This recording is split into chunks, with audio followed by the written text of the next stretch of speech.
नमस्कार दोस्तों, स्वागत है आपका इस वक्त की बड़ी खबर में। तैयार रहिए, मई में भी थोड़ी बहुत ढील के साथ लॉकडाउन आगे भी रहेगा जारी। दूसरी बड़ी खबर में बताएंगे, राजस्थान सीएम अशोक गहलोत ने अनर्ब गोस्वामी पर की कार्रवाई की मांग, कांग्रेस अंतरिम अध्यक्ष सोनिया गांधी पर किया था कमेंट। तीसरी बड़ी खबर में बताएंगे, यूपी में बीजेपी नेताओं ने उड़ाई लॉकडाउन की धज्जियां, कराया क्रिकेट मैच का आयोजन। हर एक खबर में आपको ले जाएंगे, लेकिन खबर में आगे बढ़ने से पहले अगर आपको भी ऐसा लगता है कि मोदी सरकार गरीबों और प्रवासी मजदूरों पर ध्यान नहीं दे रही है, तो आप अभी इस वीडियो को लाइक कीजिए और इस लाल बटन को दबाकर चैनल को फ्री में सब्सक्राइब करके घंटी बजाइए और कमेंट में लिखिए जय हिंद। रुख करते हैं पहले खबर की तरफ। तैयार रहिए, मई में भी थोड़ी बहुत ढील के साथ लॉकडाउन आगे भी रहेगा जारी।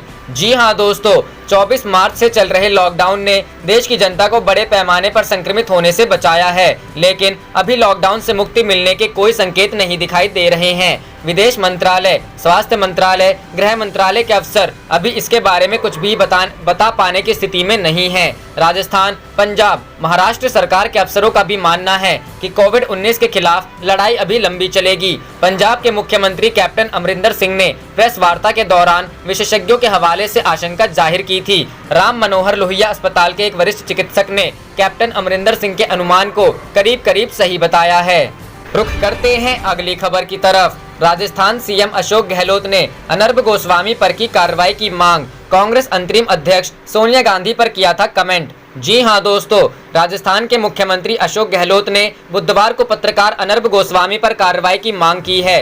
सीएम गहलोत ने अपने आधिकारिक ट्विटर हैंडल पर लिखा कि अनर्ब गोस्वामी ने सोनिया गांधी पर जो बयान दिया है वह बेहद निंदनीय है। उन्होंने लिखा, अनर्ब ने समझ खोकर अपनी सभी सीमाओं को लांघ दिया है। उसे खुद पर शर्म आनी चाहिए। मुझे एडिटर्स गिल्ड से पूछना चाहिए, क्या पत्रकारिता का सबसे गिरा स्तर नहीं है? बता दें कि पालघर में हुए मॉब लिंचिंग पर कांग्रेस की चुप्पी के पर कांग्रेस के अंतरिम अध्यक्ष सोनिया गांधी को घेरते हुए रिपब्लिक टीवी के संस्थापक अनर्ब गोस्वामी ने तीखे सवाल पूछे।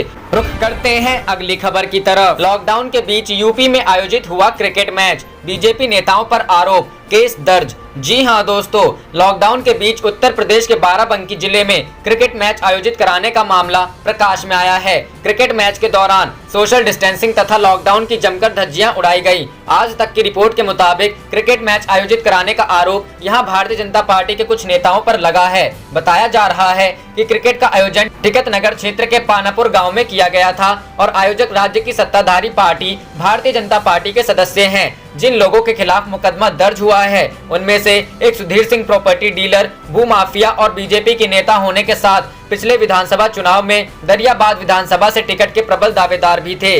पुलिस ने इस मामले में 15-20 लोगों के खिलाफ नामजद मुकदमा दर्ज किया है।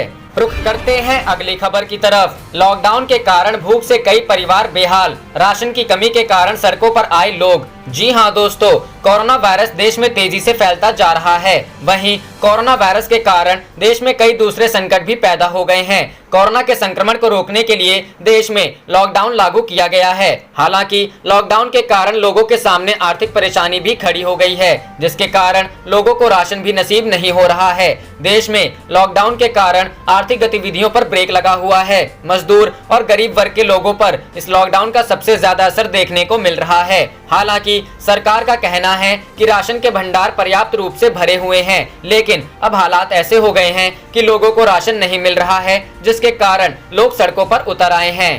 रुख करते हैं अगली खबर की तरफ। कोरोना वायरस, सोनिया गांधी ने कल फिर बुलाई कार्य समिति की बैठक, इन मुद्दों पर हो सकती है चर्चा। जी हां दोस्तों, कोरोना महामारी से निपटने में कांग्रेस की भूमिका को धार देने के इरादे से कांग्रेस अध्यक्ष सोनिया गांधी ने पार्टी कार्य समिति की बैठक बुलाई है, जिसमें कार्य समिति के सदस्यों के अलावा कांग्रेस शासित राज्यों के मुख्यमंत्रियों को भी भाग लेने को कहा गया है। सूत्रों के अनुसार सोनिया वीडियो कॉन्फ्रेंसिंग के जरिए पार्टी के मुख्यमंत्रियों को इस बात की हिदायत देंगी कि उनको भाजपा शासित राज्यों से बेहतर काम कर यह साबित करना है कि संकट के समय कांग्रेस अन्य दलों से बेहतर सेवा देने में सक्षम है। मुख्यमंत्रियों को दिहाड़ी मजदूरों, किसानों, मध्यम वर्ग के अलावा अन्य सभी को आवश्यक सुविधाएं देने के निर्देशों के साथ साथ अब तक उनके द्वारा किए गए कामों की कल समीक्षा भी होगी। साथ ही इस बात का आकलन भी किया जाएगा कि केंद्र सरकार से उनको कितना सहयोग मिल रहा है। कल सुबह 10:30 बजे बुलाई गई बैठक में उन दस्तावेजों पर विस्तार से चर्चा की जाएगी जो पार्टी द्वारा पूर्व प्रधानमंत्री मनमोहन सिंह की अध्यक्षता में तैयार किए गए हैं तथा जिनको पार्टी प्रधानमंत्री मोदी को सौंपेगी। इन दस्तावेजों में बेहतर संख्या में खरीद केंद्रों को खोलने की सिफारिश पार्टी सरकार से करेगी ताकि किसानों की गेहूं, चना और सरसों की बेहतर सरकारी खरीद हो सके। इसके साथ साथ लघु और मध्यम उद्योगों, छोटे व्यापारियों, दिहाड़ी मजदूरों, मनरेगा, आशा वर्कर जैसे कर्मियों को राशन के साथ साथ 7,500 रुपए नकद देने जैसी मांगे भी शामिल होंगी। अरब देशों द्वारा जो हाल में टिप्पणियां की गई हैं उनको पार्टी ने गंभीरता से लिया है। कल पार्टी उन टिप्पणियों का संज्ञान लेते हुए सरकार पर दबाव बनाने के लिए रणनीति भी बना सकती है। रुख करते हैं अगली खबर की तरफ। संसाधनों के अभाव में राज्यों के लिए कोरोना महामारी से निपटना नामुमकिन, येचुरी। जी हां दोस्तों, माकपा ने देश में कोरोना संकट से निपटने के लिए राज्यों को केंद्र सरकार की ओर से पर्याप्त संसाधन मुहैया नहीं कराने का आरोप लगाकर कहा है कि संसाधनों की पर्याप्त उपलब्धता के बबूलते ही राज्य इस संकट के खिलाफ जारी अभियान में कामयाबी हासिल कर सकते हैं। येचुरी ने कहा, कोरोना के खिलाफ जारी जंग में प्रभावी तौर पर राज्य तभी विजय प्राप्त कर सकते हैं जब इस संकट से निपटने के लिए उनके पास पर्याप्त संसाधन हो। उल्लेखनीय है कि स्वास्थ्य मंत्रालय के आंकड़ों के मुताबिक कोविड-19 के संक्रमण से देश में मरने वाले लोगों की संख्या 640 हो गई, जबकि 19,984 लोग इस घातक वायरस से संक्रमित हैं। माकपा नेता ने केंद्र पर संसाधनों की कमी को नजरअंदाज करने का आरोप लगाकर कहा, केंद्र सरकार को मामले में सावधानी बरतना चाहिए और राज्य सरकारों को तत्काल संसाधन मुहैया कराना चाहिए। येचुरी ने कहा कि केंद्र सरकार राज्यों को संसाधन मुहैया कराने की बात तो दूर, उनके बकाया का भी भुगतान नहीं कर रही है। उन्होंने कहा, केंद्र सरकार जब तक नहीं जागेगी तब तक लाखों भारतीयों की जिंदगी दांव पर लगी रहेगी। रुख करते हैं अगली खबर की तरफ। बीएसपी प्रमुख मायावती बोली, दूसरे राज्यों में फंसे प्रवासी मजदूरों को भी घर पहुंचाए सरकार। जी हां दोस्तों, बहुजन समाज पार्टी की मुखिया ने कोरोना संकट के कारण लागू महाबंद से विभिन्न राज्यों में फंसे प्रवासी मजदूरों पर गरीब लोगों के प्रति चिंता व्यक्त करते हुए केंद्र सरकार से उनके घरों तक पहुंचाने की व्यवस्था कराने की मांग की है।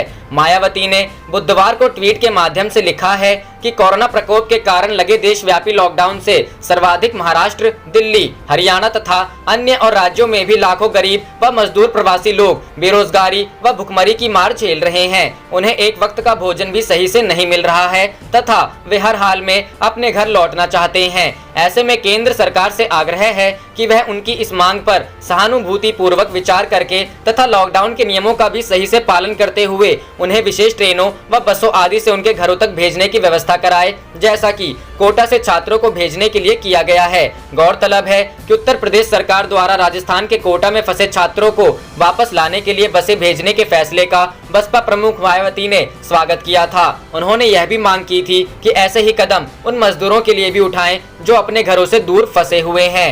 रुख करते हैं अगली खबर की तरफ। कोरोना वायरस लॉकडाउन, महाराष्ट्र में फंसे प्रवासी मजदूरों को घर भेजने के लिए चलाएं special train, CM Uddhav Thackeray की पीएम से मांग।